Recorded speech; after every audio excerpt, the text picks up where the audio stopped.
So my hope is that by the end of this video, you will change your mind about AI. If you're on the fence, this will get you off that fence like pronto. And you'll be surprised. I have some different content that will, well, let's say, raise the hairs on the back of your neck.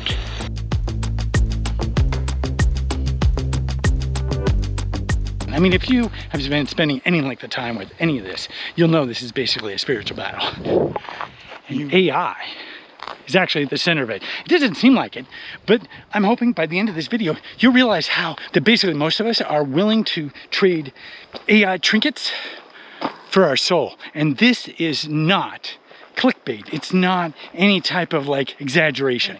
These words of wisdom that I'm going to share with you aren't from me. They're from Gregg Braden and a few other people. And I'm telling you, you're okay. But first, before I get overwhelmed by the whole idea of it all, let's look at spirituality. Because that's assigned definitions to spirituality that limit our understanding of spirituality. The true definition of spirituality is it's all about relationships. And it's about our relationship with ourselves, our relationship with the earth, with the past, with the future, with God, with other people. Okay, now that we've got that down, let's look at lifting the veil. I mean, we all know that the veil's being lifted. Some people talk about how it's thinning and all that kind of stuff. I don't know about that. I can't see the veil. I don't know. But what I do know is that more people are basically realizing things. And so whether you want to call it lifting the veil or making sudden realizations, having epiphanies out of nowhere about the state of the universe, your mind, and the world at large, however you want to talk about it, it's definitely happening. And I love the way that Joe Dispenza describes what happens when people go through his program, when they start realizing how to heal cancer, how to heal all these different ailments from within their own mind and body and spirit. And that's really cool. But it also epitomizes what's happening with a lot of people in terms of lifting the veil. Check this out. You're going to begin to see what has always existed, but you didn't have the circuits in place to experience them, because we don't see things how they are. We see things how we are. So now the person all of a sudden opens their eyes and I've had this happen. You see colors and light like you've never seen before. You hear, everything's melodious, everything's unified. It's the smell, the taste, the feeling of everything is just enhanced. You begin to perceive in a whole different way. And you connect to that intelligence. You will see that energy, that intelligence in every human being and everything around you. And you'll feel more connected and less separate. And I think that's why we're here. And the more of us that light up in that way and feel that thing, the more the collective is informed with that same information, the more it becomes available. So it becomes this game of momentum. It's a footprint, footprint for you to step into. All right, it's a little windy, so I apologize in advance, but I wanted to show you. This is a bridge, right? Here's the water. Here's the bridge, right? And all we're doing is we're figuring out a way to cross this bridge, right? We're crossing the bridge. We're going across the water. And that is what we're doing as humanity as a whole. I think we're crossing the bridge to understand all of who we really are. We're, as Gregg Braden likes to say on a regular basis, a species with amnesia.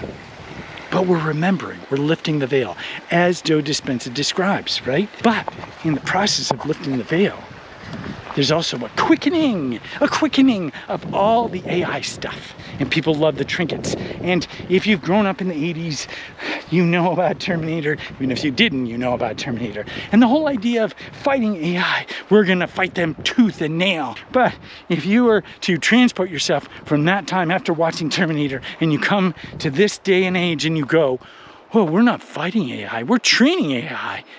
Like, what? What are we doing? We're training AI. We're training AI to take us over. So at this point, some of you are going, no. AI is to benefit us, and you're getting a little too worried. You're getting conspiratorial. AI is there to help us. Yes, the way that technology usually works, the way they reel us in, is to make it wide open, to make it freely available, and we are the product. Unbeknownst to us, we're either the product through our attention, or we're the product because basically we're training AI to do all these things. All these different people all around the world are just begging to train AI to take over what they do. And they do it because they get the promise of faster, easier, and through that, they'll be able to make money and so on and so forth. The end result is the integration of AI within us, right? Well, let's say you decide to integrate with AI and you go and Elon Musk does this magical thing in the back of your neck and you are superhuman and you are at the forefront and you are so happy because you excel faster than anybody else. You think faster, you do things faster. It's just, you're smarter, way smarter than anybody. But then, let's say a couple years later, just like with your iPhone, you suddenly need a little bit of an upgrade. You have to replace that. And you have to go back to Elon and get that done again and again. That just keeps having to happen, right? And that's because the technology that is inside you isn't scalable, meaning it has to be replaced. Well, guess what? Gregg Braden is telling us how. We are advanced soft technology that's scalable. Check this out. We are scalable. And what that means is that when our neurons, for example, when they reach what we used to think was the upper end of their ability to transmit information, now the neurons adapt and are able to begin transmitting higher speeds and more information possible. We don't know the upper end of our scalability.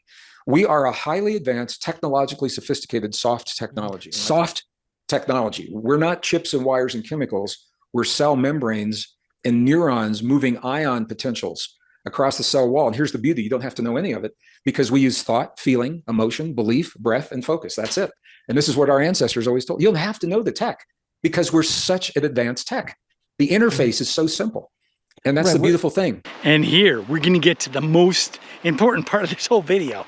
And that is how our DNA is our connection to the divine. Check out what Gregg Braden says. When you replace biology with polymers, synthetics, AI, and computer chips, you have replaced DNA with artificial technology.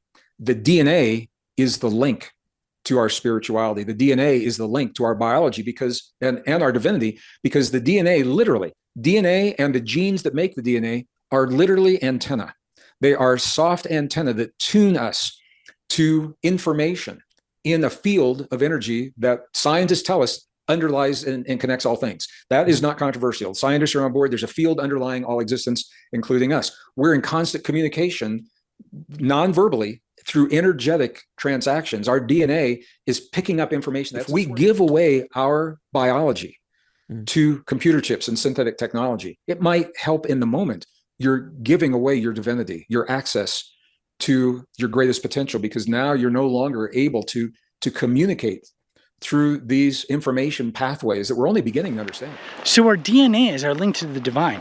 And if we end up going with tech that blocks that, then we're basically blocking ourselves from the larger energy fields, through spirit itself. We're blocking our full potential to scale at infinite levels, whereas the trinkets that we get right now don't have that same magic. They're not scalable in the same way, and they don't have that divine spark and connection that just infinitely more powerful than any kind of tech we could ever create or imagine. So that's the scariest part. Are you willing to give up that connection for short-term advances right now? We have a ways to go as a species, but part of that ways to go is to gain the wisdom along the way so that we can handle any sort of technologies that are like magic to us now. I mean, if you look at our species as a whole right now, we are at a toddler phase. We're not ready for some of this, right? But we are advancing, and we are almost at the point, and we're making these strides that you wouldn't believe, and yet we're being subdued, prevented from advancing. And that's where the battle comes into play. And if we relinquish to the shiny objects, it's like we're in a casino. There's all these flashy promises, but it's all empty, and it doesn't have the same depth of anything that spirit and connection to a larger field has. Nature itself, look at this wonderful creation that's right here, right now. All of this we have access to. And you want to give it up for a few trinkets that allow you to make content faster, that make it so you can make money and do nothing? Come on. That's not the way our species goes, right? We're talking about the end of our species as we know it. And we're not fighting against it. We're actually we're actually signing the terms of service without ever knowing what it really means, without ever knowing what we're really giving up. And that's the travesty of all this.